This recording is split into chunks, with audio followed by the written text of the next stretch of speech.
Kaliwat kanan ang epekto ng masamang panahon sa ilang bahagi ng Mindanao, gaya po ng malakas na ulan sa Bonggao, Tawi-Tawi. Halos isang oras na tumagal ang ulan na dulot ng local thunderstorm ayon sa Pag-asa. Severe thunderstorm naman ang sanhi ng Ipu-Ipo na naranasan sa Sibutu, Tawi-Tawi. Bagaman nagdulot po ito ng takot sa ilang mga nakatira sa pinangyarihan ng Ipu-Ipo, dumaan lamang po ito malapit sa mga bahay at walang naidulot na pinsala. Ngayong araw, hindi lang Tawi-Tawi ang may tsansang ulanin kundi iba pang bahagi ng bansa. Kasama na po ang Metro Manila base sa rainfall forecast ng Metro Weather. Ganyan din po ang aasahang panahon ngayong weekend lalo sa bandang hapon o gabi. Posible ang heavy to intense rain sa ilang lugar na maaaring magdulot ng baha o landslide. Ayon sa Pag-asa, easterlies o kaya intertropical convergence zone ang magdadala ng ulan sa bansa.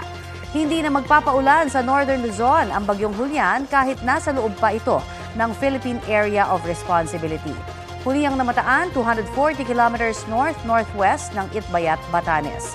Humina na bilang tropical depression ang Bagyong Julian habang nananalasa sa Taiwan.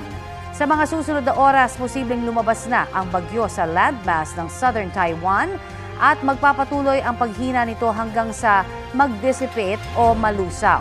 Sa ngayon, dahil pa rin po sa Bagyong Julian, magiging maalon at delikadong pumalaot ang maliliit na sasakyang pandagat sa mga baybaying sakop ng Batanes, Babuyan Islands at Ilocos Norte.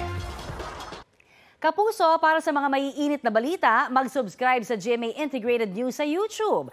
Sa mga kapuso naman abroad, subaybayan nyo kami sa GMA Pinoy TV at sa www.gmanews.tv.